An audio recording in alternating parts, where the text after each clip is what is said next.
교회 여러분 안녕하십니까? 예, 반갑습니다. 예, 오늘 달력으로 3월 7일입니다. 벌써 3월이 되었는데요. 2021년 시작한 게 엊그제 같은데 벌써 2달이 훌쩍 지나갔습니다. 코로나에서 더 빨리 지나가는 자해간 굉장히 빨리 지나갑니다. 3월이 되면서 확실히 봄이 되었습니다. 지금 예배실에 앉아 계신 우리 교우분들의 옷차림도 많이 가벼워지셨고요. 그리고 앞에 장식한 꽃들도 여러 가지 색깔이 더 예뻐진 것 같습니다. 노란 꽃은 무슨 꽃인지 모르겠어요. 예쁜데 이건 수국인 것 같고요. 저 꽃은 2월부터 있었는데 저 이름은 제가 잘 외우지 못했습니다. 죄송합니다. 예, 오늘 교회 달력으로 사순절 세 번째 주일입니다. 계속해서 우리가 사순절 기간 동안 탄소 금식을 하고 있는데요. 지난주에 고기 금식이었습니다. 이게 제일 쉬운 것 같아요. 고기 안 먹는 게. 다들 지켰으리라 믿습니다. 예, 아이들 키우는 집에서는 좀 힘들었을 수도 있는데 하여간 고기 일주일 동안 안 먹는 건 그래도 다른 것에 비하면 굉장히 쉬운 것이었습니다. 이번 주는 전기 절약인데요. 금식은 못하고 전기를 안 쓸 수는 없으니까 전기를 굉장히 절약하면서 사시는 그런 한 주가 됐으면 좋겠습니다. 제일 쉬운 방법은 일단 콘센트에서 플러그를 다 빼는 겁니다. 그러면 이제 사용하는 게 많이 줄어든다니까요. 쓸 때만 가전제품 연결해서 쓰시면 좋겠습니다. 예, 그래서 하여튼 한번 여러분이 나중에 저희가 이 운동을 계속해 나갈 때 일주일마다 전기 사용량을 한번 체크해 보는 운동도 하려고 하는데요. 우리가 그런 실천을 했을 때 지난주에 비해서 얼만큼 전기를 절약했는지 한번 확인해 보시고, 또 새해가 됐으니까 아직도 집에 태양광 발전을 이제 설치하지 못하신 분들은 한번 알아보시면 서울시 통해서 또 저희가 그걸 설치하고 전기를 절약하는 데 굉장히 큰 도움이 될 것입니다. 예, 3월 들어서 달라진 건 없는데요. 하나가 큰 게 달라진 점이 있습니다. 오늘 순서지에 보면 마지막에 우리 서울제일교회 신앙고백이 아니라 생태정의 기도문이 들어가 있습니다. 저희 교회 생명환경부에서 제안을 해서 매달 한 번씩 우리가 생태정의 기도문을 전 교인이 같이 하자, 이런 제안을 해주셨고요. 제가 굉장히 좋은 안이라고 생각되어서 저희가 이제 기도문을 만들까 했는데 우리 교회만 하지 말고 다른 교회도 다 하자. 그래서 제가 기독교 환경운동연대 정규총회를 할 때 이걸 안건으로 내서 이제 전국에 있는 모든 생태 환경 운동에 참여하는 교회들이 매달 같은 기도문을 가지고 기도를 하자, 이렇게 제안을 했습니다. 그래서 지금 첫 번째 기도문이 기독교 환경운동연대에서 지금 3월 기도문을 보내온 거라서 저희가 지금 쓰는데요. 제가 원래 제안했던 취지는 1년 전에 같은 내용의 기도를 드리자는 거였습니다. 그래서 아마 다음 달에는 1년 내내 쓸 수 있는 걸로 좀 바뀌어서 좀 다듬어진 생태정의 기도문이 올지도 모르겠습니다. 하여튼 오늘 저희가 그 기도문을 드린다는 것 기억하시고, 저희 교회는 매달 첫 번째 주일마다 이 기도를 드릴 예정입니다. 그리고 기쁜 소식은 제가 지난주 금요일 날 오래간만에 송일석 권사님 신방했습니다. 코로나 때문에 좀 신방이 좀 꺼리다가 이제 너무 뵌 지가 오래돼서 뵀는데요. 아마 제 기대로는 지금 이 예배를 실황으로 지금 같이 드리고 계시리라 믿습니다. 제가 유튜브 접속하는 방법 가르쳐 드렸고, 또 식구들이 같이 몇 분 도와줄 분들이 계셔서 10시 반에 지금 이 예배를 같이 드리고 계실 겁니다. 지금 사실은 김주자 장로님도 그렇고, 양무영 권사님도 그렇고, 또 식찬이 있겠지만 최풍진 장로님도 그렇고, 지금 저희의 이 예배에 함께 동참하고 계십니다. 저희 교회 건강상의 문제로 또 거리상의 문제로 참석하지 못하지만 함께 예배드리시는 많은 교우들이 있다는 것 기억하시고 우리가 한 마음 한 뜻으로 이 예배를 통해서 은혜 나누기 되기를 빕니다. 그러면 이제 징이 울리면 우리의 마음을 모아서 신령과 진정으로 사순절 세 번째 주일 예배를 하나님께 올려드리도록 하겠습니다. 기도하시겠습니다.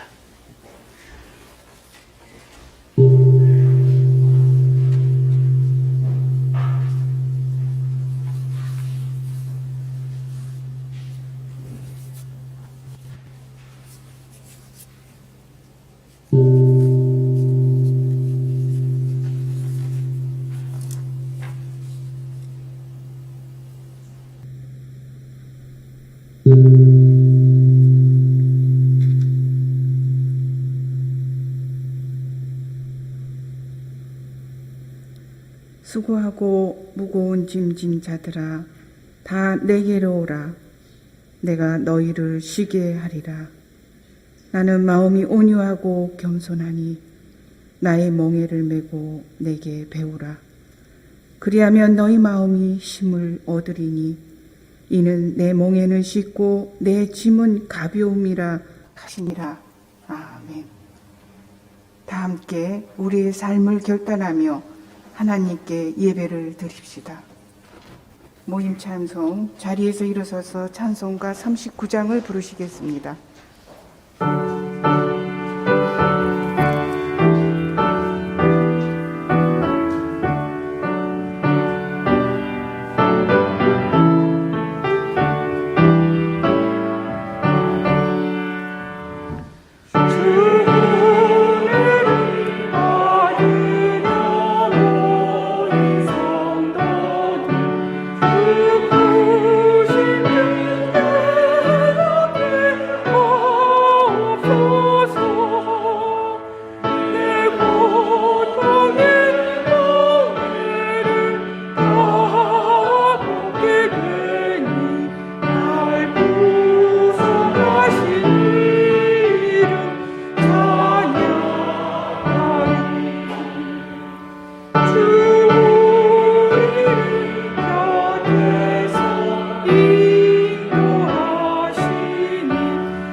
성시교독은 시편 19편을 교독을 하시겠습니다. 주님의 교훈은 정직하여 마음을 기쁘게 하고 주님의 교훈은 순결하여 눈을 밝게 하시도다. 주님을 경외하는 도는 정결하여 영원까지 이르고 주님의 법도 진실하여 다 의로우니 금 곧 많은 순금보다 더 사모할 것이며 꿀과 송이꿀보다 더 달도다. 또 주의 종이 이것으로 경고를 받고 이것을 지킴으로 상이 크니이다. 나의 반석이시여 나의 구속자이신 주요 내 입의 말과 마음의 묵상이 주님 앞에 연락되기를 원하나이다. 아멘.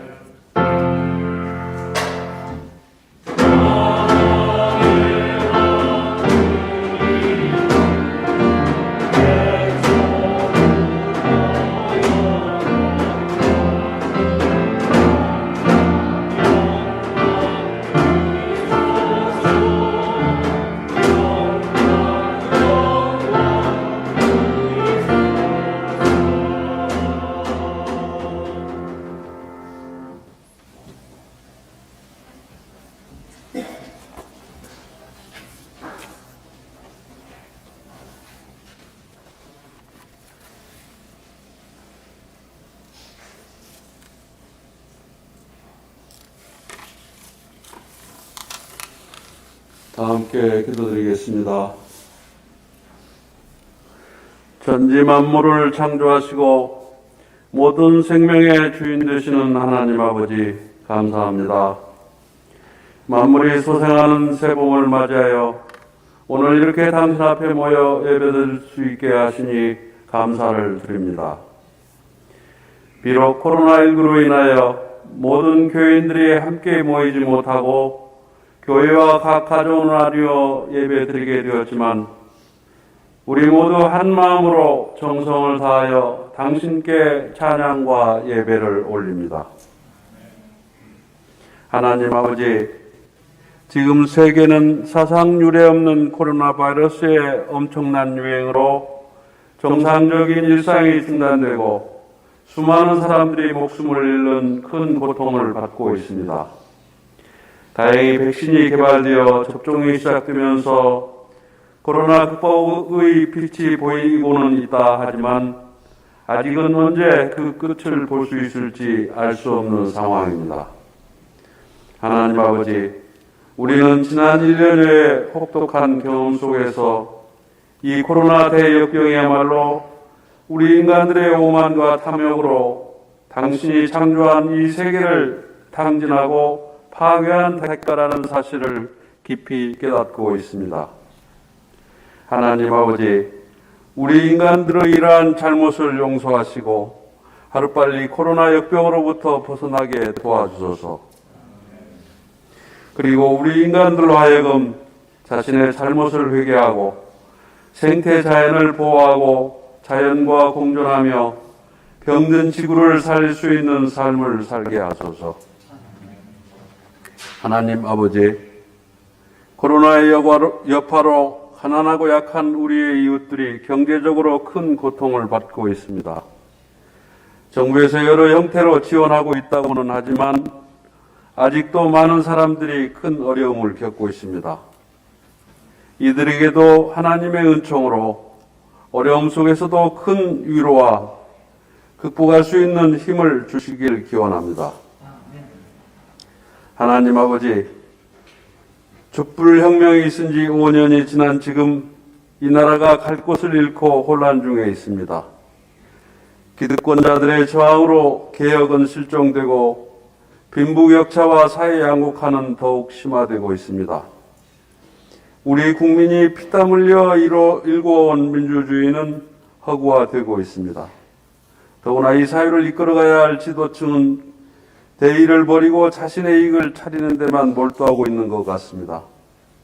하나님 아버지, 이 나라에 다시 한번 성령께서 임하셔 우리 국민들 속에 촛불혁명의 정신을 불러일으키시고 모두 함께 개혁과 진보의 길로 나아가게 하소서. 하나님 아버지, 미얀마의 군부 쿠데타로 수많은 시민들이 총탄에 희생되고 있다는 소식이 저희의 마음을 아프게 하고 있습니다. 군사 독재의 혹독한 경험을 가지고 있는 우리 국민들로서는 남의 일 같지 않습니다. 하나님 아버지, 군사 정권에 저항하는 미얀마 국민들에게 큰 힘을 주시어 승리하게 하시고 민주주의를 다시 회복할 수 있게 하소서. 그리고 미얀마 국민들이 승리할 때까지 세계의 양심 세력들이 모두 나서서 그들을 도울 수 있게 하소서. 하나님 아버지, 우리 교회도 코로나19로 이런저런 어려움 중에 있는 걸로 압니다. 정상적인 교회 예배가 다시 이루어지는 날까지 우리 교인 한 사람 한 사람 전과 다름없이 충실한 신앙 생활을 해나갈 수 있도록 도와주시고 통제된 생활 속에서도 늘 건강하고 활기찬 생활할 수 있게 은총 내려주소서. 교회를 이끌어 가시는 목사님, 장로님들 그리고 모든 임직들에게도 더 큰 능력과 힘 내려주시옵소서. 하나님 아버지, 두병 중에 계시는 김중자 장로님, 박종걸 권사님, 양무영 권사님, 축풍식 장로님과 요양 중이신 박규련, 송일섭, 이영환 권사님과 오세훈 장로님을 위해 기도합니다. 이분들이 하나님의 은총으로 하루빨리 쾌유하셔서 건강한 모습을 다시 찾을 수 있도록 간절히 기도드립니다. 이 모든 말씀 우리의 구주이신 예수 그리스도의 이름으로 기도드렸사옵나이다. 아멘. 하늘에 계신 우리 아버지시여, 이름이 거룩히 여김을 받으시옵고 나라의 임하옵고 하늘에서 이루어진 것 같이 땅에서도 이루어지이다. 오늘날 우리에게 일용할 양식을 주옵시고 우리가 우리에게 죄진 자를 사하여 준 것 같이 우리의 죄를 사하여 주옵시고 우리를 시험에 들게 하지 마옵시며 다만 악에서 구하옵소서. 나라와 권세와 영광이 아버지께 영원히 있사옵나이다. 아멘.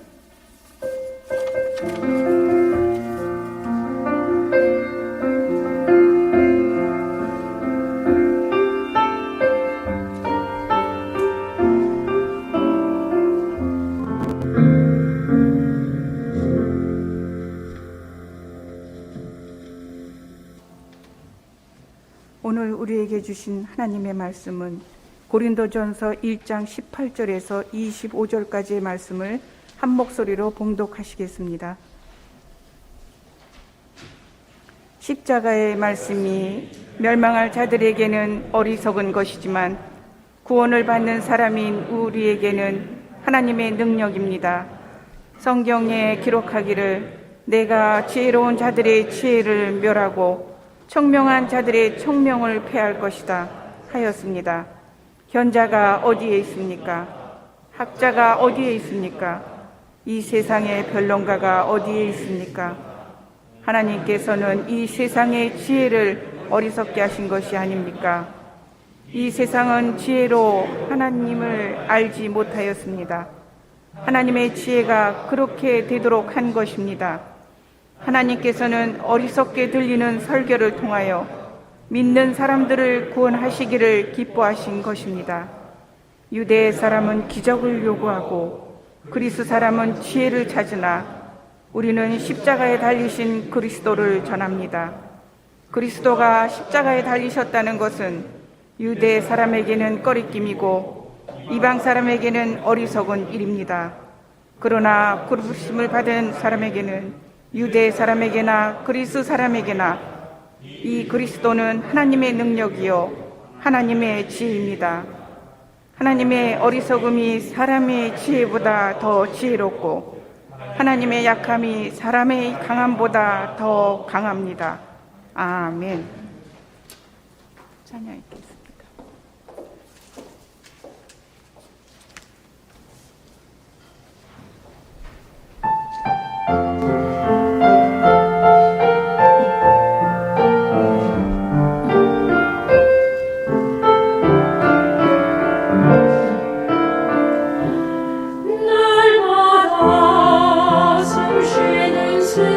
순간마다 내 앞에 어려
가슴 속에 위로를 얻네.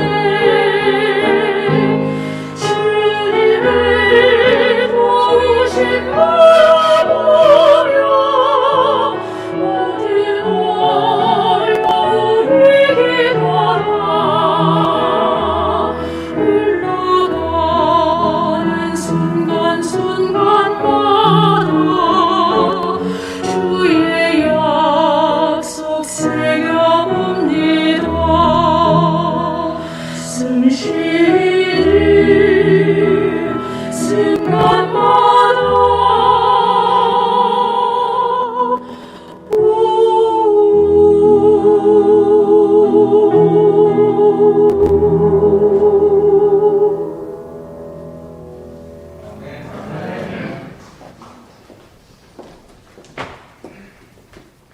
감사합니다. 오늘 우리는 사순절 셋째 주일을 맞이했습니다. 잘 아시는 것처럼 사순절은 부활절을 앞두고 예수 그리스도의 순환과 죽음을 묵상하는 그런 절기입니다. 그리고 그 중심에는 십자가가 있습니다. 제가 이 교회락에 따른 성서일과 표에서 서신서를 본문으로 쭉 설교하고 있는데요. 오늘 주어진 본문 23절을 보면 바울은 우리는 십자가에 달리신 그리스도를 전한다라고 말하고 있습니다. 바울은 그냥 그리스도를 전한다고 말하지 않았습니다. 십자가에 달리신 그리스도를 전한다고 말했습니다. 그러니까 그리스도 앞에 십자가에 달리신이라고 하는 수식어가 붙어 있습니다. 또 이어지는 본문 24절을 보면 이 그리스도는 하나님의 능력이요 하나님의 지혜이다 라고 말합니다. 여기서 이 그리스도는 이가 뜻하는 바는 십자가에 달리신 그리스도를 가리킵니다. 나아가서 오늘 본문에는 포함되어 있지만 그 뒤에 나오는 고린도 전서 2장 2절에 보면 바울은 나는 예수 그리스도 곧 십자가에 달리신 그분밖에는 아무것도 알지 않기로 작정했다고 힘주어 말하고 있습니다. 이렇듯 바울에게 있어서 예수 그리스도는 십자가에 달리신 분의 다름 아닙니다. 만약에 예수가 십자가에 달리지 않았다면 예수는 그리스도가 아니었을 것입니다. 따라서 십자가에 달린이라고 하는 말, 영어로 하면 crucified라고 하는 이 말이 굉장히 중요합니다. 이 말 속에 바울이 전하는 복음의 핵심이 집약되어 있습니다. 실제로 십자가 없는 복음은 복음이 아니고요. 십자가 없는 기독교는 기독교가 아닐 것입니다. 그런데 바울에게 그토록 중요했던 십자가에 달린 그리스도가 당시 유대인들에게는 거리낌이었고 이방인들에게는 어리석은 일이었다고 본문 23절 하반절은 증언합니다. 제가 그 이유는 여러 차례 말씀드린 바 있습니다. 십자가는 이게 특별한 사형 틀이었기 때문에 그렇습니다. 당시 로마 제국은 아무나 이 십자가에 처형하지 않았습니다. 로마 제국의 통치나 질서에 반역한 사람만 그렇게 했습니다. 십자가형은 그 처형 방식이 아주 공개적이었고, 그러니까 이제 우리로 얘기하면 사거리 같은데 사람들 많이 왕래하는 곳에 높이 그렇게 어디서나 볼 수 있는 높은 장소에서 그렇게 공개적으로 그 처형을 했고, 그리고 목을 자르는 단두대나 아니면 목을 매다는 교수대, 이것은 사형을 하면 바로 죽잖아요. 이렇게 금방 죽는 것과 달리 아주 천천히 조금씩 오랜 시간에 걸려서 죽음에 이르게 했습니다. 따라서 그 죽음의 과정이 매우 고통스러웠습니다. 여러분 멜 깁슨이 만들었던 영화 패션 오브 크라이스트를 보셨으면 그걸 아마 상상해 가실 겁니다. 한마디로 말해서 십자가형은 국가가 자행했던 고문이고 테러였습니다. 그러므로 십자가형이 주는 교훈은 분명했습니다. 까불지 말아라. 이런 꼴 당하고 싶지 않으면 감히 제국의 권위에 도전하지 말아라, 꿈도 꾸지 말아라, 뭐 이런 메시지였습니다. 그렇습니다. 예수님께서는 그냥 죽은 것이 아니었습니다. 백색 테러로 살해당한 것도 아닙니다. 예수님을 단순하게 이 굉장히 귀찮은 존재니까 없애버려야겠다 그랬으면 몰래 뒤쫓다가 으슥한 골목에서 뭐 이렇게 그 당시에 젤로 땅들이 많이 그랬던 것처럼 그냥 칼로 암살을 아무도 모르게 하고 지나갈 수도 있었을 텐데 그런 방법을 쓰지 않았다는 겁니다. 예수께서는 로마 제국의 지배에 도전하고 저항했기 때문에 로마 제국의 당국자와 그 하수인인 성전 당국자들에 의해서 십자가형에 처해졌습니다. 따라서 십자가에 달리신 그리스도를 전한다는 것은 예수는 반제국적인 인물이었으며 바울의 복음은 반제국적인 복음이라고 하는 것을 우리에게 웅변해 줍니다. 이것은 바울의 또 다른 핵심 메시지 예수 그리스도가 주님이다라고 하는 선언에서도 분명히 나타난다고 했습니다. 이 말은 나는 당시의 모든 사람들이 주님이라고 주라고 그렇게 알고 있는 로마의 황제를 나의 주로 삼지 않겠다. 여기 보면 이제 이 정관사 더가 쓰여지는데요. 그러니까 더 로드라고 이렇게 합니다. 그러니까 이제 유일한 주라는 거죠. 그러니까 세상에 주는 한 명밖에 없다. 예수 그리스도밖에 이런 뜻입니다. 그러니까 나는 황제가 나에게 주가 아니고 나는 그러므로 황제에 충성하지 않겠다라고 하는 공개적인 반항이었습니다. 이로써 십자가에 달린 그리스도는 기독교 복음의 제국주의적인 성격을 분명하게 드러냅니다. 기독교 신앙은 다른 어떤 것이 아닌 바로 이 십자가로부터 출발했던 것입니다. 따라서 기독교 신앙은 그 출발에서부터 로마 제국에 반대했습니다. 그래서 제가 작년 이맘때 이 독일 전후문학의 대표자인 귄터 그라스의 소설 양철북에 등장하는 이 오스카라고 하는 그 어른 아이죠. 다 큰 아이 오스카를 예로 들면서 기독교는 세상이 그리고 세상 사람들이 만들어내는 정박자에 대해서 엇박자를 내는 소리라고 그렇게 소개했던 적이 있었습니다. 그렇습니다. 기독교는 세상과 세상 사람들이 정상이라고 주장하는 것에 대해서 그게 아니라고 이의를 제기하는 그런 소리였습니다. 그래서 첫 그리스도인들은 세상 사람들과 다른 세상을 꿈꿨고 그리고 그 꿈을 쫓아서 실제로 이 세상 속에서 세상 사람들과 다르게 살아갔습니다. 요즘 이제 저희가 역사적 바울을 공부하고 있는데요. 교회 내에서는 주인과 종의 구별이 있어서는 안 된다고 생각해서 노예를 해방시켰다든가 그런 식의 전혀 다른 삶을 살았던 겁니다. 그런데 기독교가 반대하는 것은 단순히 로마 제국의 정치, 경제, 사회, 문화, 제도가 아니었습니다. 체제가 아니었습니다. 그 제도와 체제를 떠받치고 있던 가치관이었습니다. 가치관이 바뀌지 않으면 그 위에 세워진 체제는 필요에 따라 그 얼굴만 바뀔 뿐입니다. 예를 들어서 예수님이 반대했던 로마 제국은 이미 오래전에 멸망했습니다. 인류의 역사에서 사라졌습니다. 그렇지만 그 가치관은 아직도 무너지지 않았습니다. 미국이 스스로를 현대의 로마 제국이라고 자부하고 있지 않습니까? 건국 이념서부터 그렇게 나옵니다. 우리는 로마를 새로운 로마다 이렇게 자기 자신을 이렇게 이야기합니다.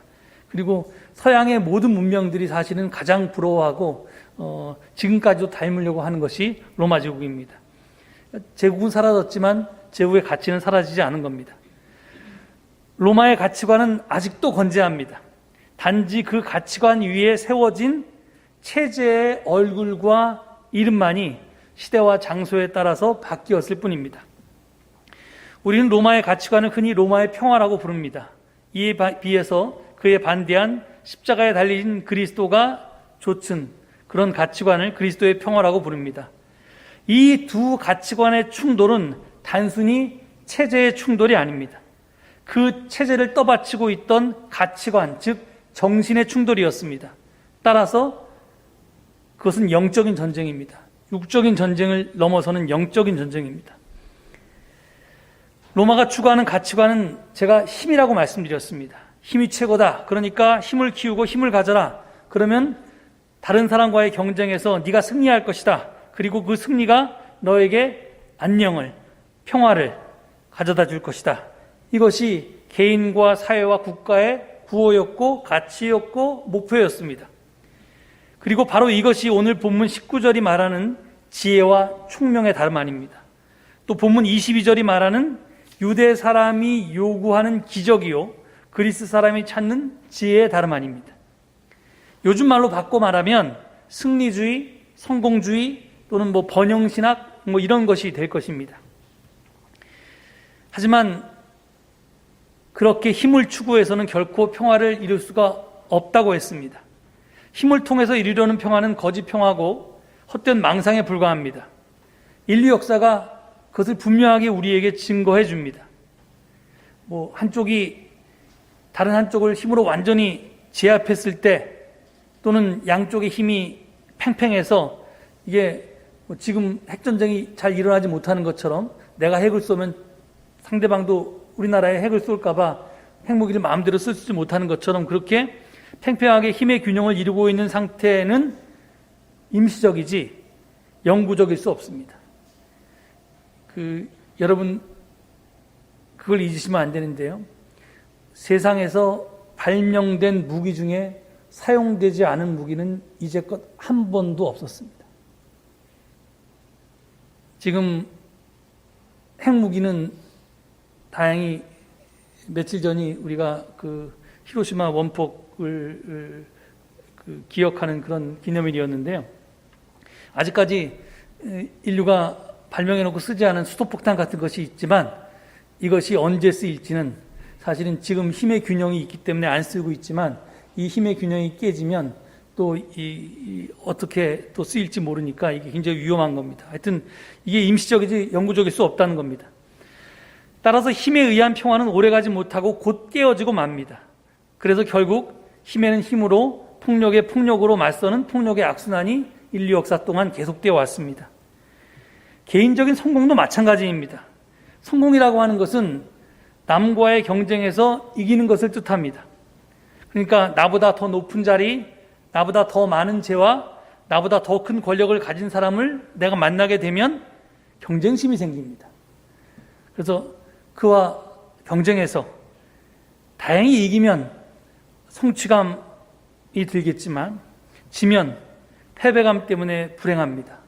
또 열등감이 들기도 합니다.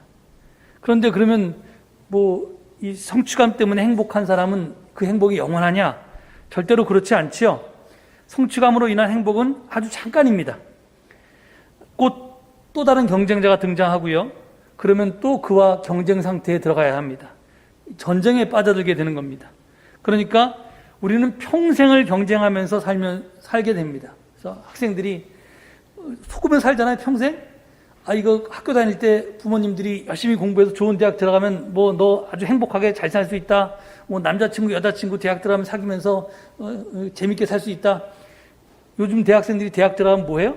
취직 준비한다고 도서관에 가고 고시원에 가고 이러면서 살잖아요. 그래서 이제 또 좋은 직장에 취직하면 그게 또 끝나는 게 아니라 그 직장 내에서 또 승진하려고 안 잘리려고 그렇게 바둥바둥 삽니다. 영원히 경쟁에서 빠져나올 수가 없습니다. 그러니까 평생 그렇게 경쟁하면서 살다가 몸도 지치고 마음도 지치고 그래서 피곤해지고 그게 병도 생기고 그래서 항상 불안하고 불행합니다. 함석헌 선생님이 이런 말씀을 한 바 있습니다. 역사 구원의 가장 기묘한 것은 강도 아니고 지도 아니다. 그러니까 힘도 아니고 지혜도 아니라는 얘기죠.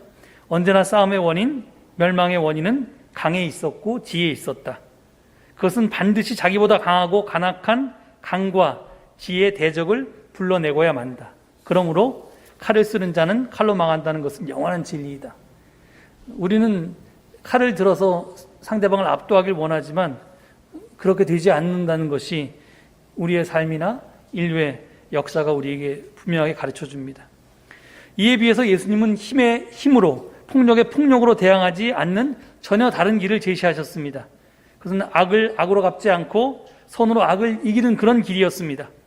폭력에 폭력이 아닌 비폭력으로 저항하는 그런 길이었습니다. 첫째가 되는 것이 아니라 꼴찌가 되는 길, 높아지는 것이 아니라 낮아지는 길, 섬김을 받는 것이 아니라 섬기는 길이었습니다. 그것이 바로 예수 그리스도가 살았던 길이고 십자가의 도였습니다. 오늘 본문 18절이 십자가의 말씀이 멸망할 자들에게는 어리석은 것이지만 구원받는 사람인 우리에게는 하나님의 능력입니다. 이렇게 지금 세번역 성경은 번역해 놓았는데요. 이 십자가의 말씀이라고 번역된 이 구절을 개역 성경은 십자가의 도라고 번역해 놓았습니다. 원어를 보면 호 로고스 갈호 투 스타우로 이렇게 되어 있는데 이게 영어로 바꾸면요, The Logos of the Cross입니다. 그러니까 그 십자가의 그 말씀, 그 도 이렇게 번역해야 됩니다. 그러니까 이게 이제 로고스라는 말이 태초에 말씀이 있었다. 이렇게 요한복음에 나오는 그 단어인데요. 이게 말씀이라고 번역되기도 하지만 사실은 도라고 번역하는 것이 더 원어의 뜻에 가깝습니다. 도는 이게 길이니까요. 걷는 거죠. 그렇게 사는 걸 뜻합니다. 이게 굉장히 중요합니다. 하여튼 예수님은 그렇게 사셨습니다. 그래서 바로 그것이 로마의 평화, 팍스 로마나의 라고 하는 소리가 세상이 다 그것이 옳다고 그렇게 박자를 딱딱딱딱 맞춰서 세계가 그 박자에 맞춰서 행군을 하는데 이 세상에 내는 그 정박자에 맞선 예수의 엇박자, 즉 그리스도의 평화, 팍스 크리스티였습니다. 십자가의 도는 앞서 말씀드린 것처럼 이 그리스도의 평화는 여러 가지 면에서 로마의 평화와 반대됩니다. 그리스도의 평화는 힘을 추구하지 않고 사랑과 정의를 추구했습니다. 남을 적대하지 않고 환대했습니다. 무기나 안보에 기초하지 않고 희생과 화해에 기초했습니다. 또 움켜쥐기보다는 나눠주고 또 올라서기보다는 낮아지고 지배하기보다는 섬기면서 삽니다. 내 편, 네 편 이렇게 가르지 않고 나와 다른 이를 차별하지도 않습니다. 내 뜻을 일방적으로 상대방에게 관철시키지도 않습니다. 오히려 상대방을 배려하고 존중합니다. 이렇듯 그리스도의 평화 추종자는 패권주의, 승자 독식, 양육강식 등의 세상 질서와 가치를 거부하면서 살아갑니다. 제가 그래서 이것을 이 로마의 평화가 힘의 추구라면 그리스도의 평화는 힘의 추구가 아니다, 힘의 폭이다 이렇게 설명을 드렸는데요. 근데 이 말을 좀 오해하시는 분이 있어서 제가 정정하고자 합니다. 정확하게 얘기하면 이게 힘이라고 하는 파워라고 하는 것을 그게 두 가지 뜻이 있는데요. 좀 더 좁히 보면 그 영어로 보면 force라고 하는 그 힘이 있습니다. 이게 물리적인 힘이죠. 여러분 뭐 예를 들어 미 공군을 에어포스 이렇게 부르지 않습니까? 그게 물리적인 힘입니다. 그러니까 남을 지배하고 억누르는 힘은 분명히 그것을 추구하지 않고 그것을 포기합니다. 그렇지만 내가 하나님의 뜻에 따라 살려고 하는데 남을 사랑하고 섬기고 남을 세워주고 긍정하는 그런 힘이 없으면 우리가 그렇게 살아갈 수가 없으니까요. 그런 힘이 사실은 이제 진정한 내적인 힘이고 영적인 힘이고 그것이 파워인데 그런 파워는 분명하게 추구하며 삽니다. 세상의 풍조, 세상의 지혜를 따라 살지 않고 어리석은 듯 보이는 하나님의 지혜, 또 무력한 듯 보이는 하나님의 권능에 따라서 살게 됩니다. 바울은 십자가에 달린 그리스도에게서 이런 세계로운 길을 보았고 이 길이 궁극적으로 참 평화와 인류의 구원을 가져다 준다고 확신했습니다. 뿐만 아니라 이것이 아주 거시적으로 그런 인류의 미래를 종말론을 이렇게 우리에게 해결해 줄 뿐만 아니라 인간 개인의 행복도 가져다 줌을 그는 스스로 경험했습니다. 나누고 섬기고 낮아지고 베풀고 비우고 하는 이 십자가의 도를 통해서 그 도를 바울은 말로 선포했을 뿐만 아니라 몸으로 살아냈는데 그렇게 몸으로 살아내면서 삶으로 살아내면서 바울은 남들이 보기에 비록 저 사람 미쳤잖아, 바보잖아, 왜 저렇게 힘들게 살아, 이렇게 그의 삶이 시련과 역경 속에서 사는 것처럼 보였지만 그는 자기의 편지 곳곳에서 자기는 항상 기쁘다고 감사하다고 그렇게 증언했습니다. 이게 바울이 거짓말을 한 게 아니라 바울은 그렇게 살면서도 진정으로 행복했던 것입니다. 이게 이 십자가의 역설이지요. 그래서 바울은 오늘 본문 18절에서 십자가의 말씀, 즉 십자가의 도, 로고스가 멸망할 자들에게는 어리석은 것이지만 구원을 받는 사람인 우리에게는 하나님의 능력이라고 단언할 수 있었던 것입니다. 여러분 한번 상상해 보세요. 자기가 십자가를 지려고 하지 않고 모든 사람이 남에게 십자가를 지라고 강요하는 세상 말입니다. 지금 비정규직 노동자들이 여기저기서 현장에서 죽어나가는 이유가 뭡니까? 그들에게 내 십자가를 대신 지우는 나쁜 사람들 때문에 그런 거 아닙니까? 나는 그런 어려운 일 하기 싫어. 나는 그런 위험한 일 하기 싫어. 그런 더러운 일 하기 싫어. 그러니까 그거는 저 사람한테 맡겨야지 라고 내가 낮아지고 섬기고 베풀고 하는 게 아니라 너는 낮아지고 너는 이거 해라고 다른 사람한테 십자가를 자꾸 지게만 하려고 하는 그런 세상은 정말 문제가 많은 세상입니다. 거기에 평화가 있을 리가 없습니다. 행복이 있을 리가 없습니다. 안녕이 있을 리가 없습니다. 사람들은 서로를 두려움과 의심의 눈으로 바라보게 됩니다. 저 나쁜 놈들, 자기밖에 모르는 이기주의자들, 그러면서 적으로 생각할 수밖에 없습니다. 그렇게 자기중심적인 사람들로 가득한 세상, 자의식으로 충만한 세상, 뭐든지 자기 좋을 대로 해야지 직성이 풀리는 그런 사람, 이런 사람들은 결국은 남과의 사이에서 담장을 쌓아 올리는 사람입니다. 소통의 다리를 끊어버리는 사람입니다. 하지만 자기를 내려놓는 사람, 남 좋을 대로 살면서도 스스로 비참해지지 않는 사람은 사람들 사이에 쌓여있던 담을 허무는 사람들입니다. 이 세상에는 참으로 똑똑한 사람 많습니다. 어떤 분야의 전문성을 가진 사람도 참 많습니다. 세상 돌아가는 이치를 다 아는 것처럼 말하는 사람도 많습니다. 말 잘하는 사람도 많습니다. 그런데도 세상은 요모양 요꼴입니다. 전쟁의 소문은 점점점 늘어가고 사람살이의 풍경은 나날이 팍팍해지고 가난한 사람들은 더욱 살기가 어렵고 생태계의 파괴는 가속화되고 있습니다. 왜 그렇습니까? 본문 20절은 말합니다. 현자가 어디에 있습니까? 학자가 어디에 있습니까? 이 세상의 변론가가 어디에 있습니까? 하나님께서는 이 세상의 지혜를 어리석게 하신 것 아닙니까? 이렇게 바울은 질문합니다. 이 질문이 오늘 우리에게도 똑같이 적용될 수 있습니다. 기적을 요구하는 유대 사람도 지혜를 찾는 그리스 사람도 세상을 구원하지 못했고 새롭게 하지 못했습니다. 자기는 잘 먹고 잘 살 수 있었을지 모르겠습니다. 그렇지만 세상은 바꾸지 못했습니다. 지금 우리 시대에 꼭 필요한 것이 무엇입니까? 저는 십자가를 꼭 붙드는 것이라고 생각합니다.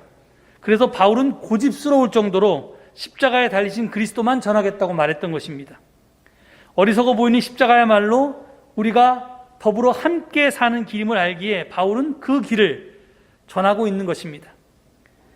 여러분의 마음에 감동을 일으켰던 분들을 한번 떠올려 보십시오. 그런 사람이 있습니까? 그 사람을 생각할 때마다 가슴이 벅차오르고 마음에서 우러나서 존경하게 되는 사람 말입니다. 그 사람들이 어떤 사람입니까? 돈 많은 사람입니까? 아니면 사회적으로 출세한 사람입니까? 유명한 사람입니까? 그런 사람이 아니죠. 자기 자리를 지키면서 마땅히 해야 할 일을 묵묵히 하는 사람이거나 다른 사람의 연약함을 돌봐주기 위해서 자신이 기꺼이 손해를 감수하거나 자기를 낮춰서 세상을 섬겼던 사람들을 우리는 존경하고 그들을 마음속 깊이 우러릅니다. 우리 주변에도 많죠. 이태석 신부나 무슨 장기려 선생님이나 마더 테레사나 이런 사람들, 성자 같은 삶을 살다 간 사람들이 있습니다. 세상이 아무리 험해도 우리에게 살아갈 이유를 깨닫게 해주는 사람들은 바로 그런 사람들입니다.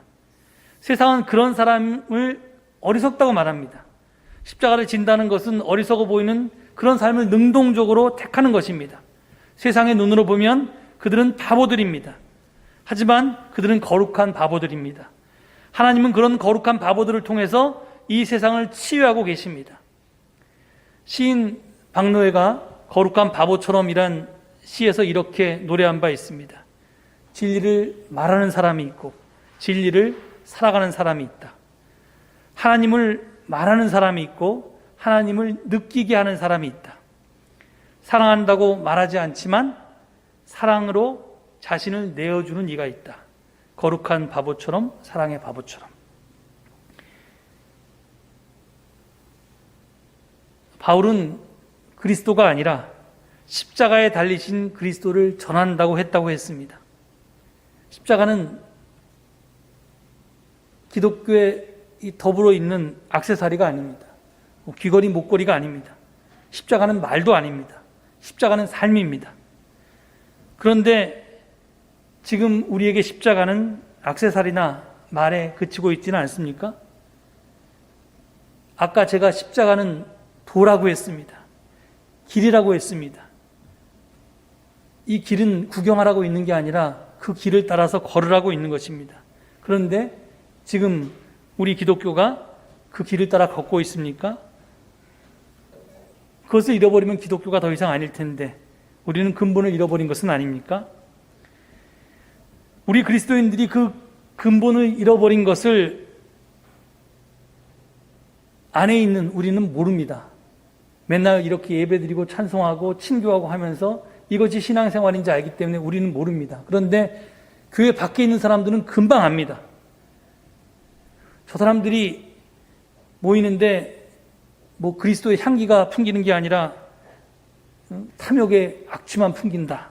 이렇게 예수 그리스도의 향기를 맡을 수가 없을 뿐만 아니라 아주 더 세상적인 악취만 풍긴다고 우리를 손가락질합니다. 우리더러 가짜라고 하는 겁니다. 여기에 대해서 우리 교회는 할 말이 없습니다.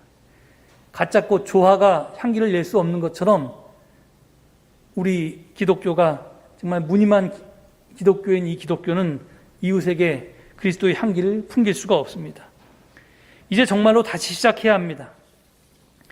그래서 우리는 십자가의 도를 살아내야 합니다. 그냥 말로 전하는 게 아니라 또는 기도만 하는 게 아니라 우리는 이것을 살아가라고 하는 소명을 받은 사람들입니다. 생명을 풍요롭게 하라고 부르심을 받은 사람들입니다.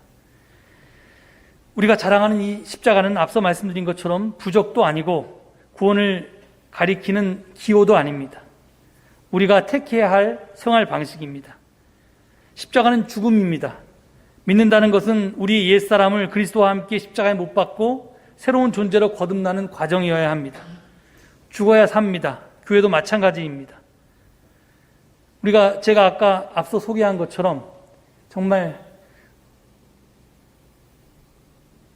예수님에게 찾아와서 질문을 던졌던 부자 청년이 자신의 소유를 다 팔아서 가난한 사람에게 나눠주고 나를 따르라는 예수님의 말씀을 실현하지 못해서 근심하며 걱정하며 떠났다는 그 본문처럼 우리가 이태석 신부나 마더 테레사나 아니면 무슨 장기려 박사나 이런 사람들을 참 훌륭한 사람이다 이렇게 존경만 하지 우리는 그렇게 살아갈 자신이 없고 그렇게 살기가 힘든 게 사실인데 그렇다고 해서 그냥 존경만 하는데 머무는 게 아니라 나름대로 우리가 내가 할 수 있는 선에서 나누고 낮아지고 섬기고 비우고 해야 하지 않겠습니까?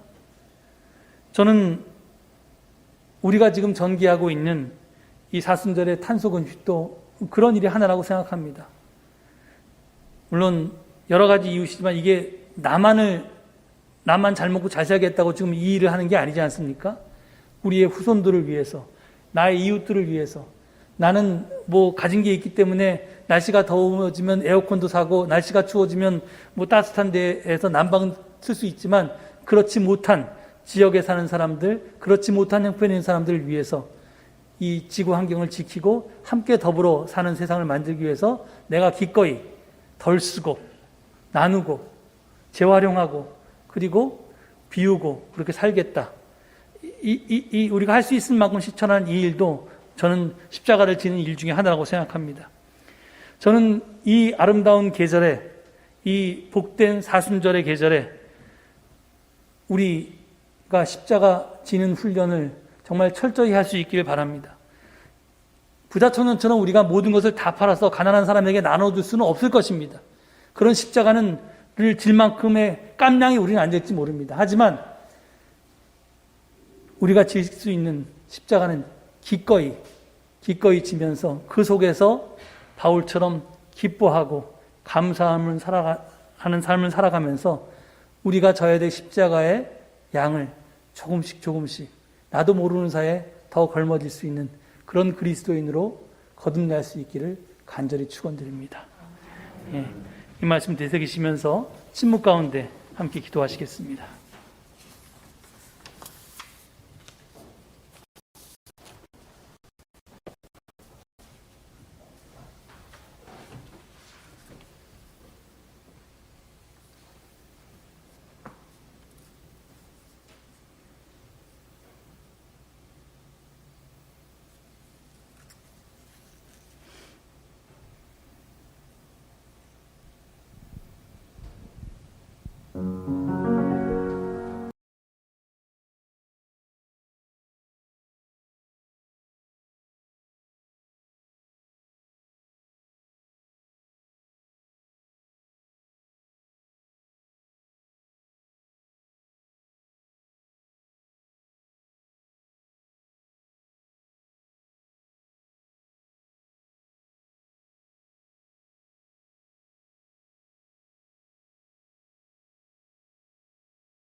하나님, 저희로 하여금 부활절에 앞서 사순절기를 살게 하심에 감사드립니다.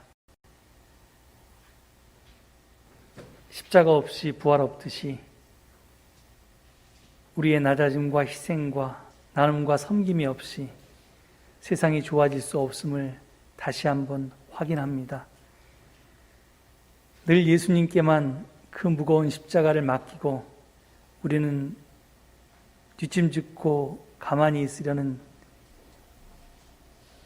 자세에서 벗어나 예수 그리스도의 말씀처럼 각자 자기의 십자가를 지고 그리스도의 뒤를 쫓는 그리스도인이 될 수 있도록 인도하여 주시옵소서.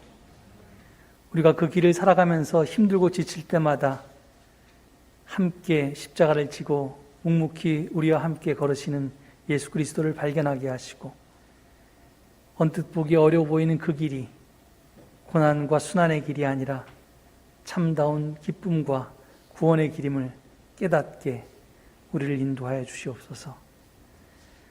또 봄이라고 하는 귀한 계절을 주셔서 저희에게 만물의 소생을 경험하게 하시니 감사합니다. 아무리 겨울이 길어도 반드시 봄이 오는 것처럼 우리 인생의 어려운 문제 또 언젠가 극복될 날이 있음을 저희들 희망합니다. 이 봄이 주는 이 희망을 우리의 희망으로 삼고 하루하루 살아갈 수 있는 힘찬 그리스도인이 될 수 있도록 축복하여 주시옵소서. 오늘 이 귀한 예배에 나오며 당신 앞에 예물 바칩니다. 당신께로부터 받은 것에 비하면 아무것도 아니지만 우리의 마음과 정성을 다해서 당신께 기꺼이 바쳤사오니 기뻐 받아주시고 이 예물이 쓰이는 곳마다 당신의 사랑도 함께 번져나갈 수 있도록 축복하여 주시옵소서. 이런 저런 제목으로 예물을 드리며 우리의 기도의 제목 바쳤사오니 헤아려 주시고 한 사람 한 사람 한 가정 한 가정 당신의 복으로 채워 주시옵소서. 감사드리며 예수 그리스도 이름 받들어 기도 올립니다. 아멘.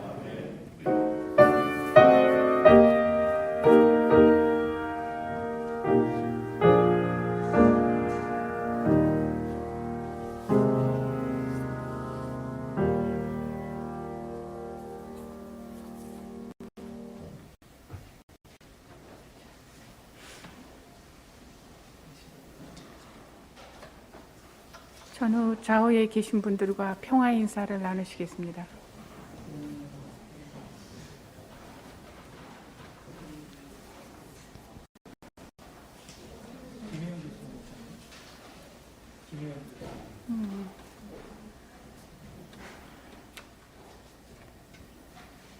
공동체 소식 나눔이 있겠습니다.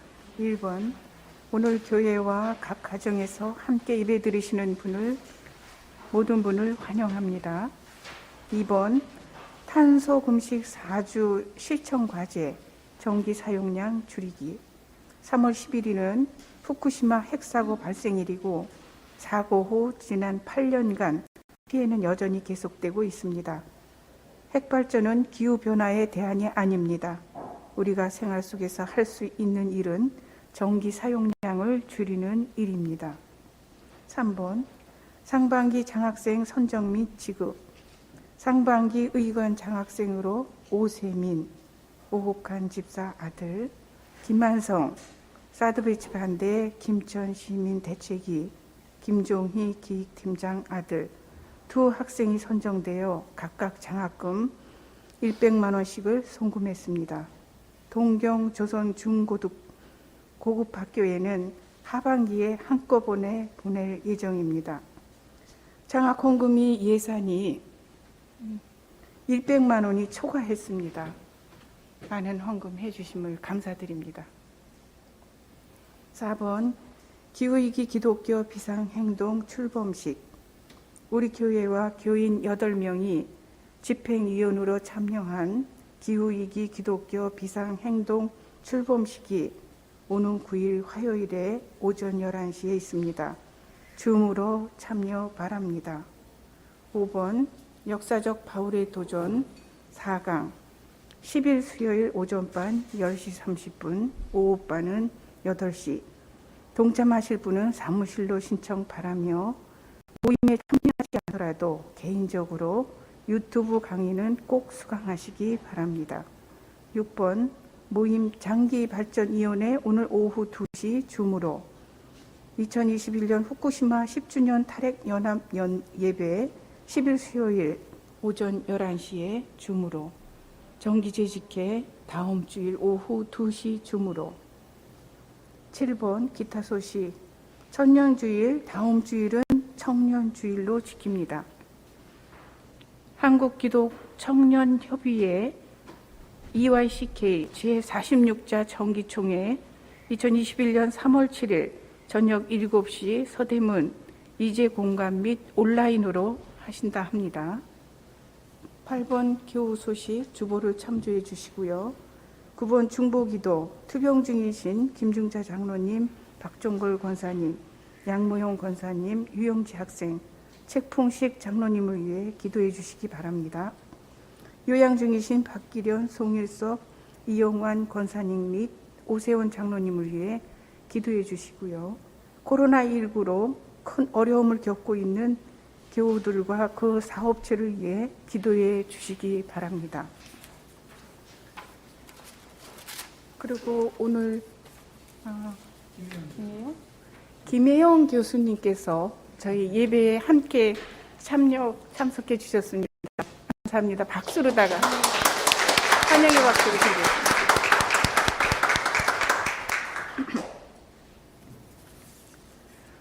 기독교 환경연대에서 매월 첫째 주 생태정의의 기도를 함께 드리시겠습니다.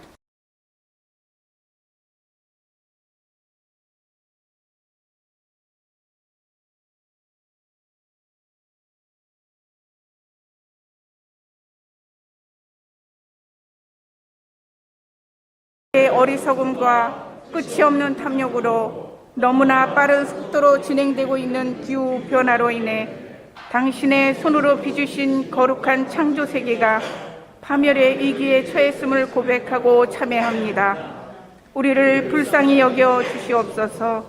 봄바람처럼 지치고 상한 이들을 어루만져 주시는 성령님을 보내주시어 무엇보다 기후위기로 가장 먼저 고통받고 있는 우리의 이웃 기후 난민들과 기후 약자들을 살펴주시고 멸종의 위기에 처한 작고 어린 생명을 지켜주시기를 간절히 기도드립니다.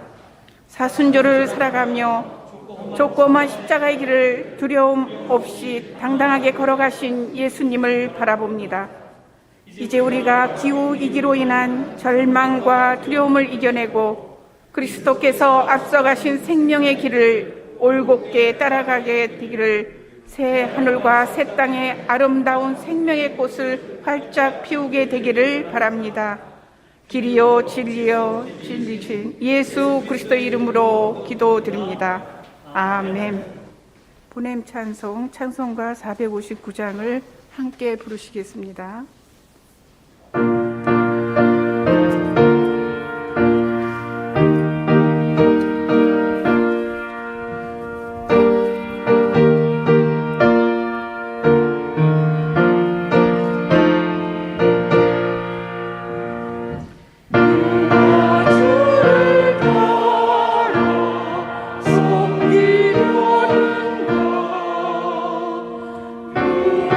주를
기쁜 찬송하며 주의 은혜로 주를 따라가네 주만 따르네. 사랑하는 교회 여러분, 이제 세상을 향해 힘차게 나아가십시오.